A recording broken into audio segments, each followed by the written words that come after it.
All right, welcome to week 4. I think we're on week 4 now. Week 4 of the Coaches Show, joined by, once again, the head coach of the Greenbacks, Brent Hoelting. And I would normally point to there and say Austin McNorton, but that chair is empty, so we are bringing him in remotely, first time. So we hope this works out well. If you're just listening and not watching, it may sound a little different. Austin is, where are you at, Austin? You in Manhattan? Man happiness, baby. Man happiness. So Austin is in Manhattan. But we have got him in remotely, so if you're watching, you still get to see his pretty face. But if you listen, like I said, it may sound a little different, but hey, Pat McAfee Show, like I said earlier, look out. We're starting to bring in remote guests. Oh boy. Like we're getting big time here. This is just the start. Now that we know we can go remote. The advertising dollars will flow in. Start with one. Yeah. I'm going to have a little framed $2 bill up here tomorrow. Yeah. Should be Timish Electric. Hey, speaking of Timish, we got some phone in questions later. Oh, so boy. Stay tuned. All right. So let's get going. Halstead, big win last week. 40-7. I had to double check that. 40-7, big road win. What are the overall thoughts? Yeah. Anytime you can get a road win in our league, it's tough, especially, I was really, really impressed with how hard Halstead played. They played really hard, got off the ball. That back, the Gear kid, number 5, is a good back. And we held him to first game under 100 yards this season. So props to the D. And he had a lot of carries too. I think he had 19, 20 carries. So no, that was good to see. First time playing on grass this year. And that's always a little different footing wise. We talked about that Friday night post game. Getting your footing. I thought we slipped a lot. We overran some stuff where we couldn't stop as quickly as we normally could. But I thought our kids came out and played hard. And that's one thing. We made a lot of errors execution wise. I thought, especially going back on film, there was no shortage of things for me to comment on. But our kids played hard. And that's what I'm so proud of our kids for this year is no matter what happens, and we talk about that, if you make a mistake, make going 100 miles an hour, and our kids played really hard, and I was proud of them. Coach, do you think a lot of that has to do with the fact that your kids are playing hard in some of those things, that veteran leadership, especially for your first road game of the season, that Carson and Johnny and some of these guys have kind of stepped up in some of that veteran role for this first game on the road? Yeah, I think that definitely helps. We've got a veteran group. We've got several guys that have started and played a lot for 3 years. A lot of these guys started as sophomores, and some of them even got thrown in a little bit as freshmen. Easton Rector started half the year as a freshman, and Easton and Drake and Johnny and Carson and Jair and those guys have started for a long time, and so they know what it takes. They're veterans. I think they've been through that road. The road games and, the long trips, the Holcomb and Hugoton and that. And I think more importantly, these kids, they know what they're about. They know the hard work they put in. And I think, when you put in the sweat equity that these kids have put in, it means a lot to you. It means a lot. And you're not just going to go out there and go through the motions. And I think we've seen that this year so far. What you mentioned the grass and the difference in turf there, and we talked about that post game. How hard was that to get used to? I mean, it's almost, you take it for granted now. You're like, oh, we got to play on grass, but we did see some overrun, especially on that farmer kid when he got the ball out wide. He was quick, and a lot of times we did overrun him. Is that something that's noticeable that your kids are saying, man, this is different? Do you change cleats or equipment or anything for I think surfaces like that? I think you probably could. I thought their grass was definitely long. We were kind of joking pregame. They must think we're fast because this grass is long. I had one of my GoPro that I give to the student section. Yeah. I didn't have it on my vlog, but one of I can't remember who, somebody said, what do you think? And one of the kids said, they need to mow. Yeah. that was his quote. And I think that's the big deal. If the grass is shorter, it's not a huge deal, but when the grass is really long like that, yeah, it's just different. It's just something you got to get used to. And I thought our kids handled it well. I know Adrian pregame, he was really having trouble field goal kicking wise with it. Obviously kickoffs wise, he's still got a pretty good that didn't phase him much there. And we'll get to the extra points here in a little bit. Yeah. Okay. Or lack thereof. There you go. I have an explanation. I know, but I'm not sure. I'm not sure if everybody else heard it, because that kind of came in between the interview and not. So we'd like to give yourself a chance to explain, what the rationale was. Yeah.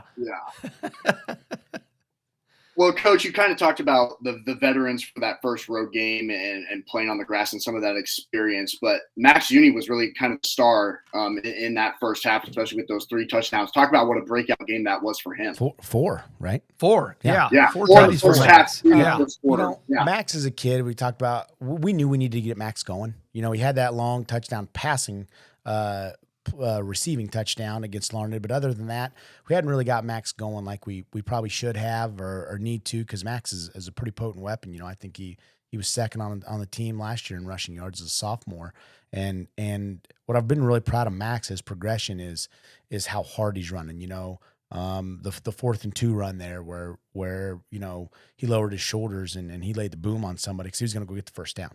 That was a big play. Big play, and not just got the first down, he got about 4 or 5 extra yards.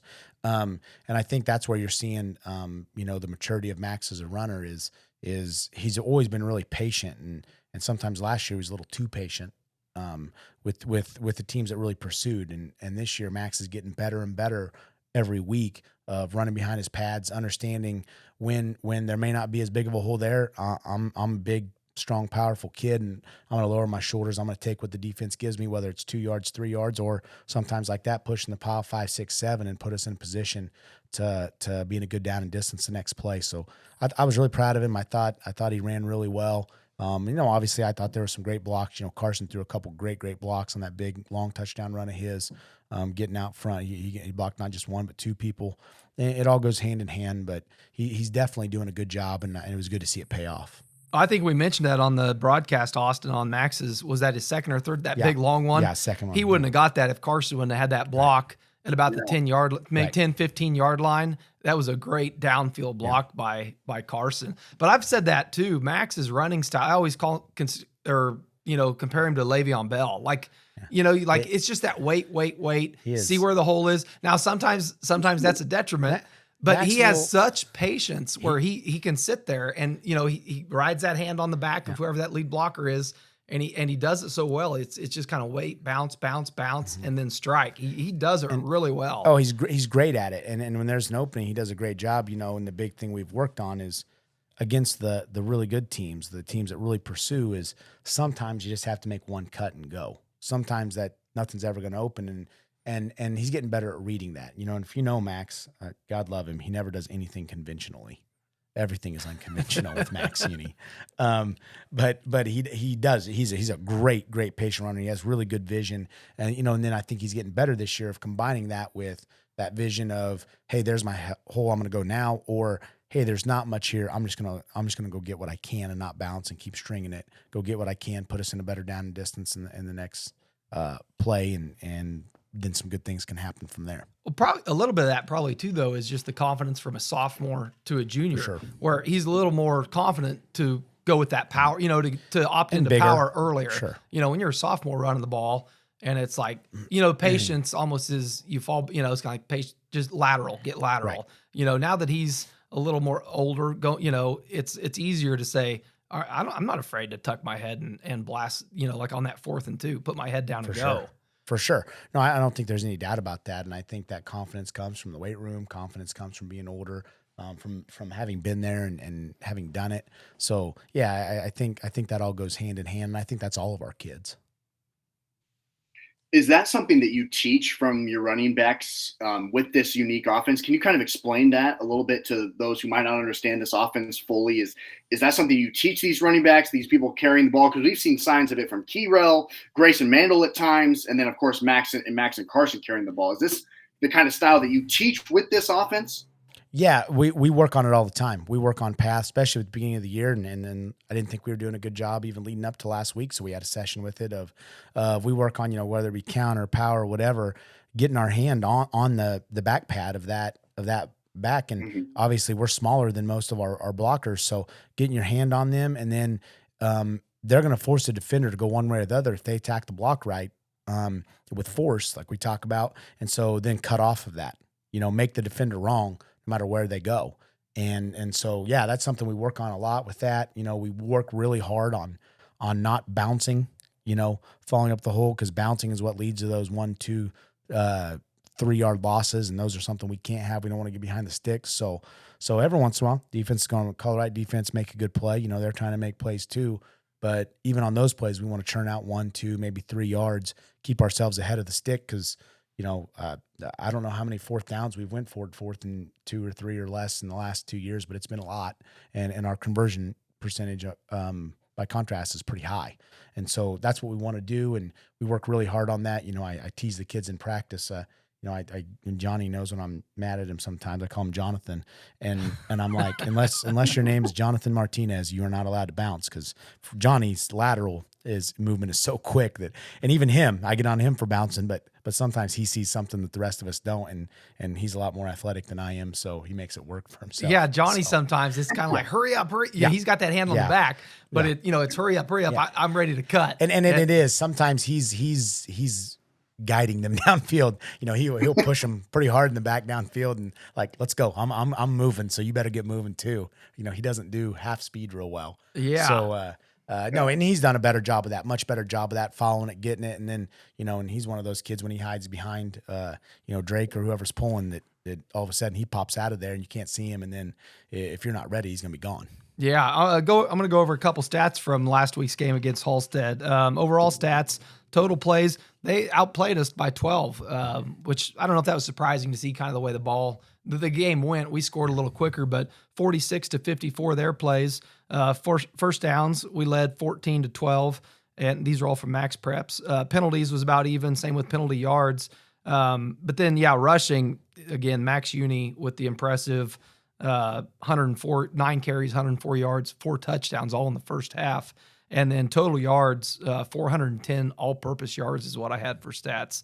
And what I thought was impressive was 10 ball carriers if Max Preps had them all. 10 rushing attempts, which that's pretty spread out, pretty, kind of let everybody get involved. Now, some of that second half, we had some different personnel in, but that's a lot of different personnel carrying the ball. For sure. And I think that we pride ourselves on that. I don't think we have a kid. If you look at Max Preps, we don't have a kid above 30 carries yet this year.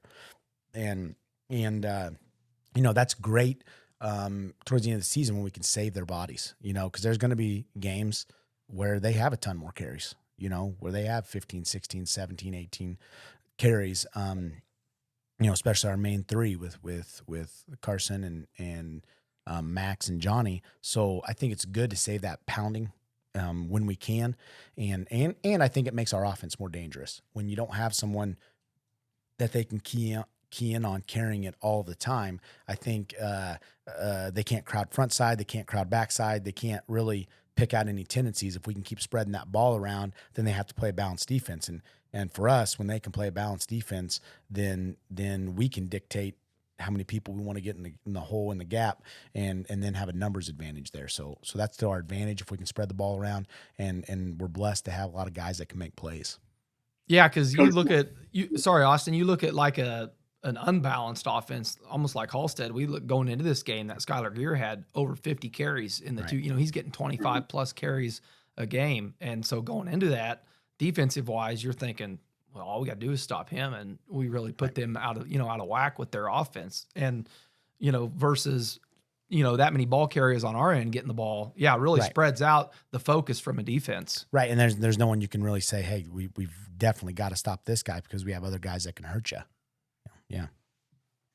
Coach, how valuable, not to jump too far ahead because I know we'll dive into this a lot more, but how valuable will that be against a Cheney team on Friday night where they have one of the best and smartest middle linebackers in the state who you got to try and fool a time or two?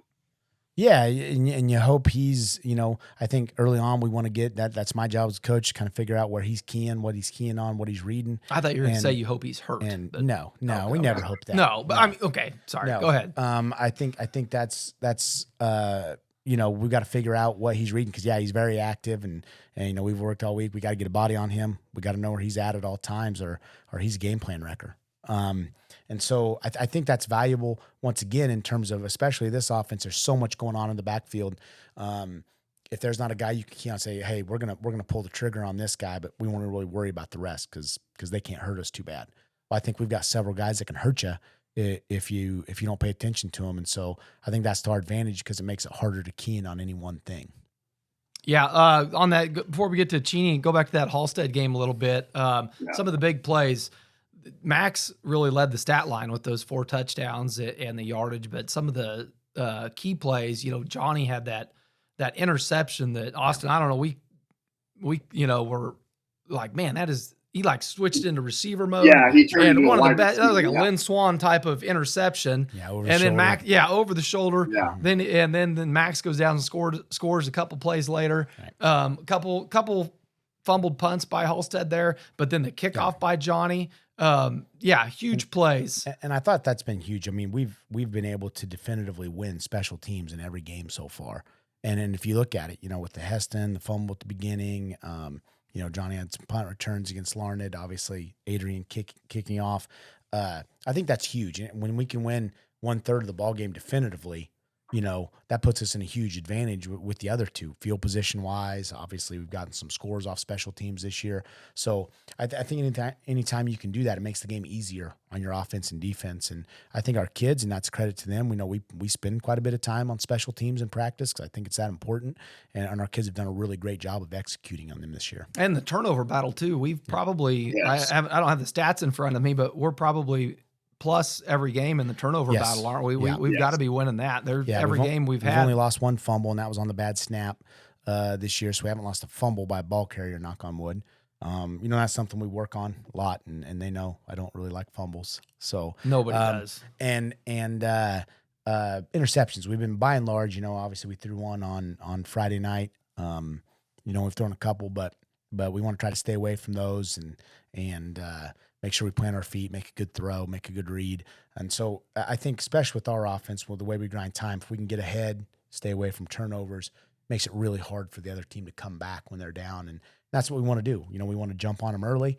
We want to control the way things go, control the clock, control the pace of the game, and then hopefully give ourselves a chance to win at the end. You talked a little bit about special teams there, and for anybody who wasn't at the game or wasn't able to watch a replay, we've got Johnny's kickoff on here, so I'm gonna play it. I was fortunate; I got that one on camera while we were there. So you don't have to give him a lot of room. That's my question: who is still at this point after week 3? Who is kicking the ball? Well, or throwing at him? But I'm glad they do. But who's kicking at him? So I'm gonna play that kickoff though for anybody watching. You can't see it, but you can probably tell from I remember what's going on here. So enjoy this kickoff, everybody. Johnny taking it up the middle. Martinez has room. There goes Johnny Martinez down the far sideline. 40, 35, 30. Johnny Martinez is going to go. 10, 5, touchdown. Greenbacks. Johnny Martinez, a kickoff return to start the second half. Oh, and a great call there by our wonderful voice of the Greenbacks, Austin McNorton, man. Yeah, that was good stuff.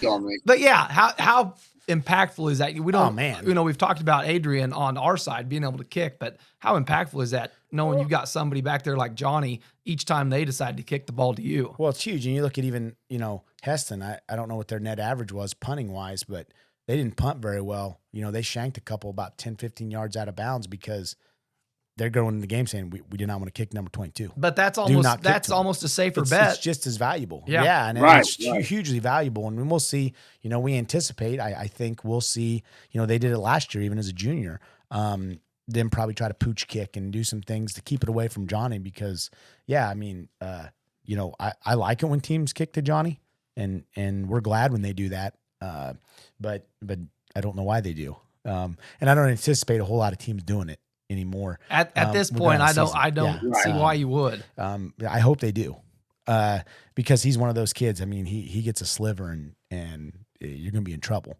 He's pretty electric and we got some other guys that can do that. So we've been working on some things. We anticipate we're probably going to get more pooch kicks, more squib kicks, stuff like that. And hopefully when he does get an opportunity, he's going to take advantage of them. And other than that, hopefully when they do stuff, we're prepared to take advantage of it and get great field position. Coach, and you hinted at it earlier about how you're happy that teams are throwing to him, even though you don't know why they are, because he's been so incredible defending the pass. But talk about your defense as a whole, because now they've won 3 games in 3 different ways. They got the shutout win over a team that they should have gotten a shutout. They've stopped an elite quarterback and impressive wide receivers. And now they've won a game on the road, on grass, against a team who's very, very physical and likes to run it up the middle all the time. So you've won 3 games in 3 different ways. Talk about that. Yeah, and I think that's good, and I think it shows that your defense has a lot of competitors. We have a lot of people. I think we can play a lot of different ways. Carson gives us a great deal of flexibility back there because he is a great, he does a great job at outside backer, but we can drop him and not have to change a bunch of personnel. And then same with Keyrell, we can bump him out. We can drop him back and play safety. And he's just as good there. I think Carson's one of the better linebackers or safeties in the league, wherever he's at. And, Jair's played a great safety. Grayson Mandel's played fantastic. Noah Riley when he's been given the chance. So I think that being able to mix and match and move people around, move your chess pieces on the board, so to speak, and Carson's kind of been that queen on the chessboard for us. He can move anywhere. And so I think that gives our defense a lot of versatility. And I think it gives us the ability with the same personnel to stop a lot of different attacks. And I think that's huge now and going forward because we can check into any defense we need to check into no matter what look we see with the personnel we have on the field instead of having to make substitutions. And that's pretty big. All right, before we get on to the awards from that Halstead game and move into Cheney, we've got to ask the question that I got asked a bunch all week was, why were we not kicking the extra point? We've got a kicker that can kick it from 50 yards out, and we were going for 2. Now you gave me, like I said, I explained it to everybody the way you explained it, but I would like for you to explain it. Obviously, we are tough to stop from 3 yards out, and we always feel good about that. But big reason was, Johnny's been dealing with an ankle injury. He's our snapper, and if you've watched the snap, he gets his legs pretty wide, and people step in. You step inside of ankles, and you try to close down gaps. Well, a lot of people try to shoot that guard center gap, right up the middle for 4 extra points, and we just didn't want to take the risk of his ankle getting stepped on, getting hit. He's so valuable to us that we thought it was probably better that we go for 2 because we do feel good about our odds there most of the time, and we were only 2 points short if you look at the way it would work out, and we thought there was twice we definitively got in and didn't get counted, so we should have been ahead. But that was the big reason why we wanted to keep him away from injury. Yeah, it made total sense once you explained it. We just, in the moment, we're like, what is going on? We've got one of the best kickers in the state, and we're not kicking the ball. Yeah.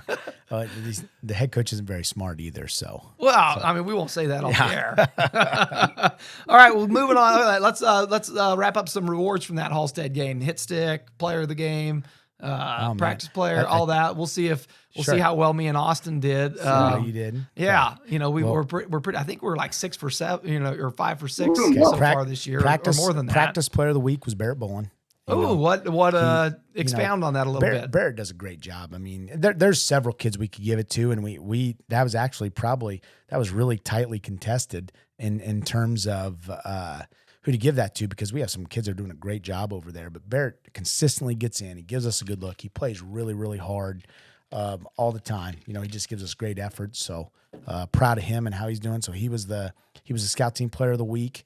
That hit stick of the week, it has evolved into, that was fierce competition. Now, there was some complaining in the halls about that. Really not anything else, but complaining in the halls about that one. About who won it? Because we gave it to Max Uni for his hit on that kid, and they're like, "You can't offensive." We called it too. We called it. That's what we said. Yeah, Max hammered that kid. Oh, he did. So that hit stick, if you've never seen it, I should probably bring. You need to bring one in. Mr. Rector does a great job making them office. Like I said, they put the name, date, and kids, they really want that hit stick. That's rightfully that's so. Yeah. We only give out one a week. I said, we're not giving out more. They've asked, well, I got a good hit too. We're only giving out one a week. It's a status thing. It's a special thing. So Max Uni got that. And with that, obviously Johnny, Adrian does a great job every week. Anytime you can get a 90+ yard kickoff return, and I think and open half, same, right, and the same with the impact Adrian has on starting at the 20. Johnny has such an impact every time, even if he doesn't touch the ball. He has a huge impact on special teams because I guarantee you they're thinking about him and they're telling him, do not kick it to him, And if I had to guess, I would bet Halstead said they came over and said, why did you kick to him? So I think Johnny got special teams player of the week, and then the player of the week, we could have went several different ways. Obviously, Max had 4 touchdowns. He ran great offensively. We teased him. We said, you can run great offensively, and then also, play great defensively in the same game. So we challenged him for that this week. No, Max played great. He got the hit of the week. But I thought Jared Johnson was phenomenal. Defensively, I mean, he came up and made a ton of tackles. And he didn't just make them, it's a difference if your Open safety's field making tackles. them He made a lot of open at field tackles. 8 yards. He was making them at the line of scrimmage, and reading and Jair is great back there at diagnosing. And when Jair reads it, he's not, there's a lot of times we see kids on film say, hey, we want to make that safety make tackles. They don't want to get in on the play. They want to go defend a pass. Not Jair. When he comes up, he flies up. He had a huge, that first possession of the game, he caused the fumble. He was the one that caused that fumble. He came flying up and hit the gear kid, I think it was, and Brock recovered it. But I thought Jair was super impactful because not only did he do that, he had several. He had a great catch pass on the sidelines on 3rd and long, and then he also had the 50-yard or whatever. We got tackled at the 1. He was very happy about that. So Jair makes a ton of those plays, and I thought he deserved the player of the week this week. Oh, that's great. Well, we did pretty good there, Austin. Yeah, went 2 for 3. Yeah. Do you think sometimes, you mentioned Johnny again, do you think sometimes, I always remember Tony Dungy when they played the Bears in the Super Bowl saying we are not, all week he said, we're not Don't kicking kick the to ball to Devin Devin Hester. Hester. We're not going to do it. We're not going to do it.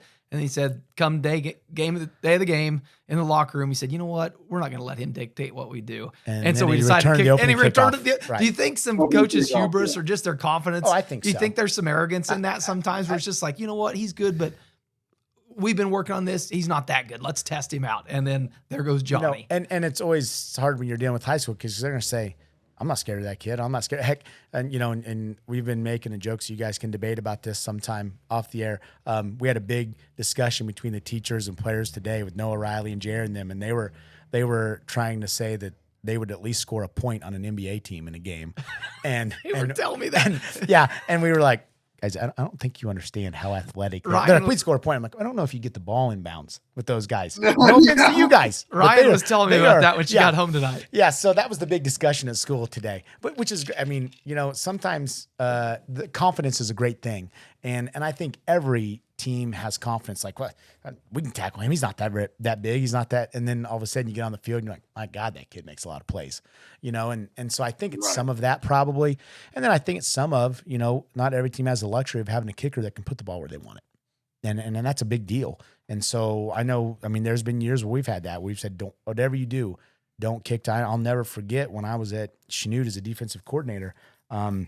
Probably one of the toughest losses of my career. We lost 26-21 to Pittsburgh and allowed 70 yards of total offense when they had Alex Barnes, who was all Big 12 at K-State, and he returned 2 kickoffs for touchdowns and a third one after a safety that they got because we snapped the ball about 25 yards over our quarterback's head. They returned it all the way, and they actually lost 7 yards on the drive and kicked a field goal. So 19 of their 26 points were on kickoff returns, basically.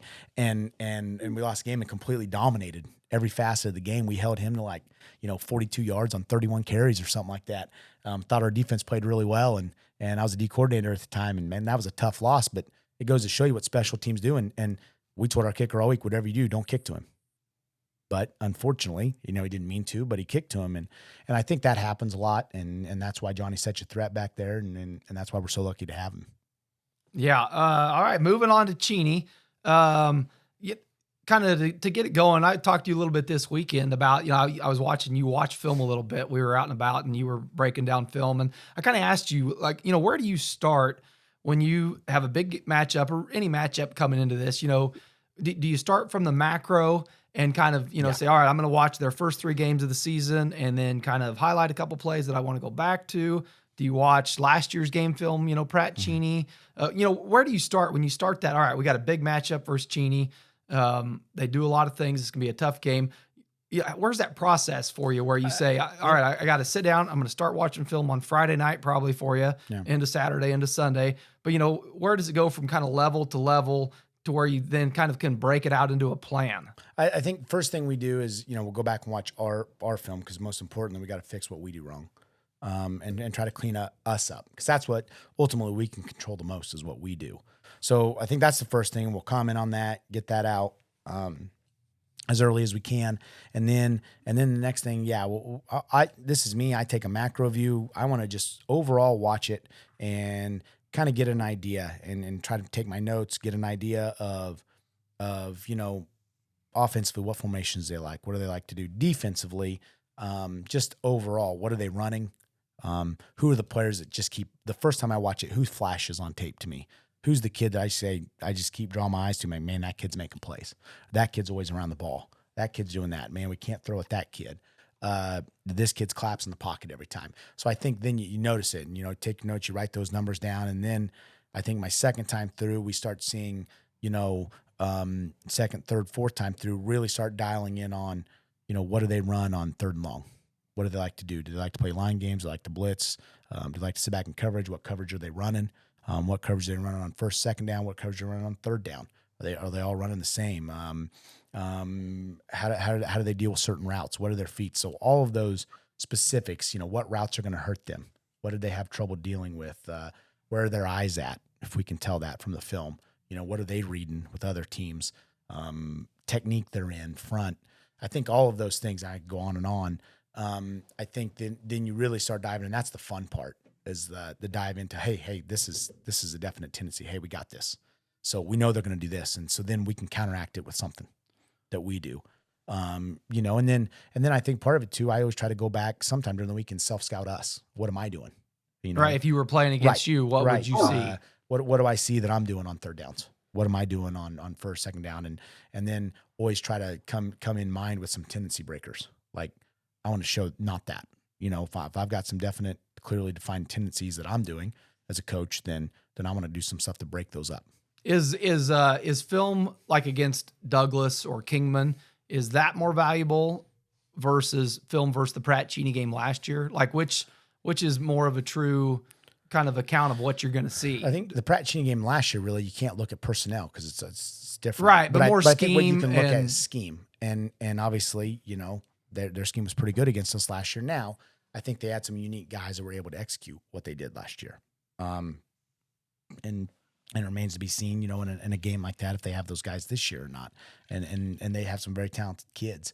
But I think you look at that. What did they do? What did they do to give us trouble? And then you try to, they had some big come up rusher with, and the number one kid, the Voth kid that we talked about at middle backer, he did a great job of jamming the edge.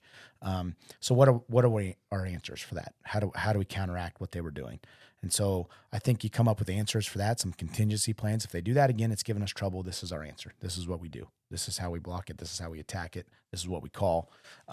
If they're giving us that same look, and then I think you judge this year's personnel of what did they do well on defense. We have to prepare to stop that offensively, and then same offensively. What is their identity this year? What do they hang their hat on? What do they do really well? And I think defensively, we always want to stop what they do really well. We always say if they can beat us doing their second, third, fourth option stuff, then they may be better than us and tip your cap to them. But we want to stop what they do well and make them get out of their comfort zone and make them do something different than they normally do to beat us. And then offensively, we want to figure out creative ways to do what we do well, no matter what they do against us defensively. What look did they give us? And then how can I tweak that slightly? And how can I do some stuff off of it, play action, whatever, to make them think and back them off. And so that way we can do our stuff. And Coach, piggybacking off of that, what are some of the challenges with seeing a team in back-to-back years from a film standpoint with a team? And this can be said about any team, but especially this Cheney team who, like you mentioned, their personnel is completely different after their superstar quarterback is now gone. Or this Jackson Voth kid, he's matured since last year and has gotten a lot stronger and faster. What are some of the challenges with that at the high school level where you see a team back-to-back years, but the teams are completely different at times like this year? Yeah, I think it's more challenging early in the season. I think the later you get, you kind of get a sense of their identity. Every team has an identity. Every team has something they hang their hat on. And like I said, we when you get 3 films on them like we have, you start getting an idea of what they hang their hat on, what they do well. What do they go to when it's 3rd and 10? What do they go to when it's 3rd and 2? What do they like to do on first downs before the 50? What do they like to do on first downs on your side of the field? I think you start getting an idea. Now, obviously, every coach, and Coach Weirman's a good coach, is going to do the same thing and try to break some of those tendencies. But then again, we're all creatures of habit, and we all have our comfort zones. Like, man, we run this really well. For us, it's power. We want to be able to hang our hat on power and say, no matter what they're giving us as a front, we can run it because we're going to get hats in the hole. We have different calls for it, the way we block the scheme.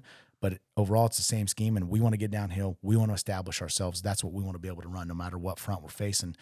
And they have similar type plays and formations and things that they're comfortable with. So I think every game, that's what's so fun, is a chess match, and you try to figure out how you can do that, and then put your kids in the best chance to succeed, and then hopefully go do it on Friday nights.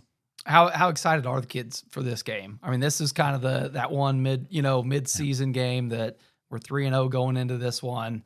If we can come away with the win on this, good things look like they could happen. We still got some tough road games and some home games, but this is kind of a benchmark of the season. What's the kids' mindset been this week? Well, it's been a benchmark for us the last two. District play. Last 2 years. I mean, it's a huge game. We've talked about, we really want a week 9 home game, and to do that, you got to get first or second in your district. So this is a huge game for us. And Cheney's kind of been the Titan for us the last 2 years. I mean, they're the team that's kind of humbled us. We were 4-0 when we played them last year, and they beat us, and then they whipped us pretty good 2 years ago. So I think it's a benchmark game for us. I mean, Cheney's a good program, an established program, one of the top programs in the state. And so, man, if you can't get your juices flowing and get excited to play in a game like this, I don't know what to tell them. Our attitude's been great this week. We had morning practice yesterday, had afternoon practice today, and our kids have attacked it. I think they're excited. I think we got a bunch of kids that live for Friday nights. They're ready. They know it's going to be a big crowd. They know it's going to be a big game, and I think our kids, I don't worry too much. They usually rise to that level and play up, and they're going to give Cheney their best shot on Friday night. Austin, you got Coach, anything? Go ahead. Looking at this team, what are some things that you've been focusing on this week in practice defensively against a sophomore quarterback and a different offense in this Cardinals team than what we saw last year? Well, I mean, they still sling it a lot. I mean, that quarterback can really throw. The sophomore kid, the Burdick kid, he has a great arm. He has good touch, anticipation. When he gets his feet set, he's a really accurate kid. I think the big thing with any kid, any whether senior, sophomore, is getting them uncomfortable. We talked about that in week 2 with Heston, with the Ferrales kid, is getting them off their spot. And it's not just getting their feet off their spot; it's getting their eyes off their first read. And when you can take their eyes off the first read and get their eyes somewhere else and their focus somewhere else, when you can't sit there and throw in rhythm, it makes it harder. Because even when you snap your eyes back to someone, even if they're open, now all of a sudden your eyes, your feet, everything's got to be working in concert. Your back hip's got to point where you're throwing. And so we want to get them off of that as much as we can, get them uncomfortable. And like I said, they run a ton of bubbles, a lot of stuff on the perimeter, on the edge. They block really well out there. So we've worked really hard on being able to get off perimeter blocks, being able to diagnose that so we can get there before they start blocking us, because they're long and athletic, and we don't want them to lock us up. So I think the big thing is getting them in predictable situations where we can dictate what they do offensively, and when you cut down their options offensively of what they can run, you can then force certain stuff defensively, and that's what we want to try to do Friday night. Oh, I think it's gonna be a heck of a game. We're all looking forward to it.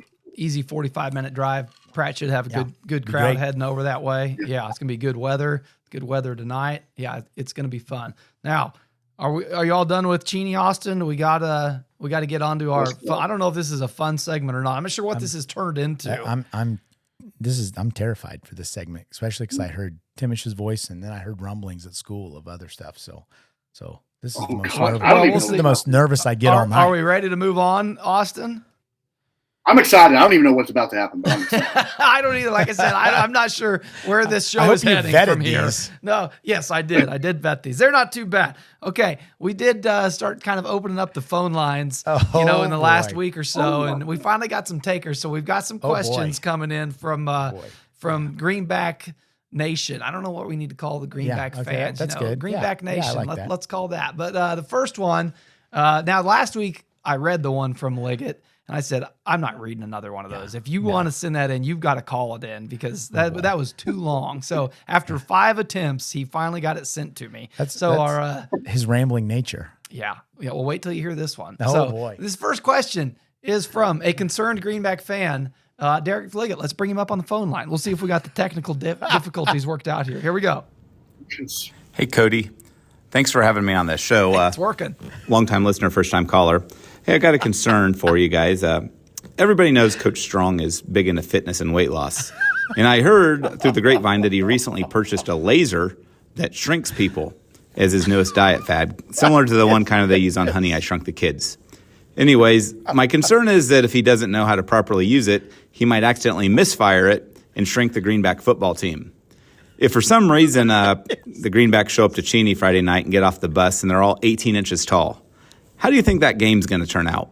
Now, I'm assuming that Coach Hoelting's still going to be able to lead us to victory, but I think it's going to add a lot more stress to his life. My prediction is the mini Greenbacks 18, Cheney 12. What's your guys' thoughts? Yeah. What are your thoughts? I'd love to hear your thoughts after that, Brent. My thought is, Now, how do are you you, know how how are you it- going to get advertisers putting that on air? That is my thought. That's why I told him, I said, if you can't figure out how to send that, then I am not reading that. I want to know where that Oh even my where his line of thought comes from. I want to know what he does at night. I don't know. I don't know. But we appreciate the say phone call, it would- Liggett, from a concerned Greenback fan. We appreciate It the would concern. probably be hard to hold on to the football if we were that. See, I don't think he took that This into is 18 consideration. points, even though we're 18 inches. That's impressive. Yeah. Yeah. Whew. That one's a lot. Okay. And next the, caller. and the poor Coach Strong just taking strays. I know. Always taking bullets from Liggett. know. there. Yeah. Okay. Next caller. This one, I think this one's a little better for you. Okay. We might actually get an answer out of it. This one, Eric Timish. Here we go. Hey guys, Eric Timish here. Long-time listener, first-time caller. This question goes out to Coach Hoelting. I've noticed over the past years how passionate and dedicated you are to the game of football. Can you share what drives you to be this way? Also, give some advice to the young kids just starting to play the game, or even the kids that aren't sure whether or not they should play, maybe to help them understand what makes this such a great sport. Thanks. Hey, now that's first a great off, question. first off, Great Eric, question. thank you for a great question. Okay, No, that- Coach, let's get your thoughts on that one. That's a great question. Yeah, I- Eric 1, Liggett 0. Yeah. Sorry, go ahead. Of course. I think, for me personally, I grew up in a family, to be quite honest, I had an uncle who's a coach and he was a great coach, won several state titles in softball. And he would always bring us, played against sports. He lived in Salina. Really what we had for toys as kids was sports equipment. I mean, that's what we had growing up. I grew up on a farm and we had to work a lot and when we had fun, we played sports. And so, I was the youngest of four and we competed in everything.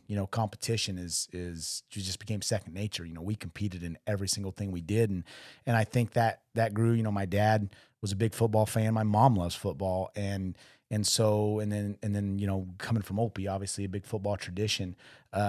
Football was my love early on. And so I think the more I got into it and, when I graduated, I actually started coaching my second year of college. So I started actually being a high school football coach when I was 19 years old. And then I took a year off after I graduated. I was doing corporate sales and I just, I didn't have the passion or the fire there and I miss coaching. And so for me, it's just been a blessing. Hopefully you get into it, hoping to change lives, hoping that, if you can just impact even one kid a year or one kid in your lifetime that maybe, that impact transcends the game of football and they pass down to their kids and their kids pass down. You hope, and I think it's, for me, football is the brotherhood, the life lessons. Football's special in that you work so dang hard all year round and you only get 9 guaranteed games, and that's not very many for as much as you work. If you think about how many hours we put in, and that's why I think football is such a spectacle. I think that's why it's so popular. And no disrespect to anything else, but I think just a run in football or a great year in football just galvanizes a town. And this town, it's all I hear about when I go anywhere right now. And I think that's special for me. That's always been me. I'm a perfectionist by nature. I'm sure you guys tease me about that sometimes on Friday nights. I'm always going to nitpick. I'm always going to get better because I always tell, I don't want to let our kids down. I want to make sure I've uncovered every stone, and turned everything over to make sure that we don't make a mistake. And we're going to, because that's human nature. And I tell kids that you're going to make a mistake all the time, make it going 100 miles an hour, giving your best effort. And then sometimes good things will happen out of that. So I think for me, it's the brotherhood of football, the family atmosphere. And I think our kids buy into that and they do a great job with that because I think the memories you make on the bus rides in the locker rooms, getting to know kids, getting texts from old players. I'm so fortunate that I get tons of texts, before games from a bunch of old players, whether they're players from Linden or Chanute or here or wherever. And that's fun. I mean, that impacts, the way they talk to my kids, after the game. My boys love to come running out there after the game, and how awesome our kids treat them, and they get to see that. And if you've spent any time around my oldest son Cannon, he is a football nut, and he's crazy about it, and a lot of that is due to our kids and the interest they've taken in him, and how much he looks up to them. And so I think if I would tell young kids, like, it's the memories you make. You guys graduated, what Cody, in 2000, and you still talk about your high school football days. I host a podcast about high school football because I like it. But other people do too. When you go to a class reunion, that's what you're going to be talking about. And I think that's so special, because football is not like any other sport where you can just go, you can go get a 5-on-5 game at the rec in basketball. And those are all great games. I love them all. But you can only strap on those pads, and when you take them off for the last time, there's something final to it. And we've talked about that before, I think. Right. And I think that's why it's so special. For me, I think just everything about it, there's a position for everybody. You can be big and have a position. You can be small and really athletic and really aggressive.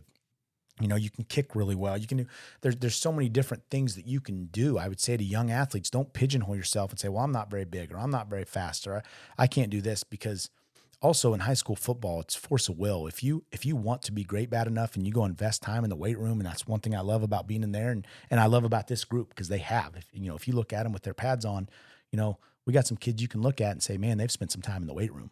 And I think that makes it so special, that the work you put in really comes out on Friday nights, and is something special playing with your friends, your best friends, your whole life. And you bond a lot when you're hurting, when those workouts hurt, when they're tough, and there's some things that are like, man, why are we doing this? Like, really? We're going to do this today in the weight room? And on the football field, I think there's something special about that you can't get anywhere else. And that's why I would encourage young kids to play, is that feeling of belonging, of brotherhood, of everyone can be a part of it.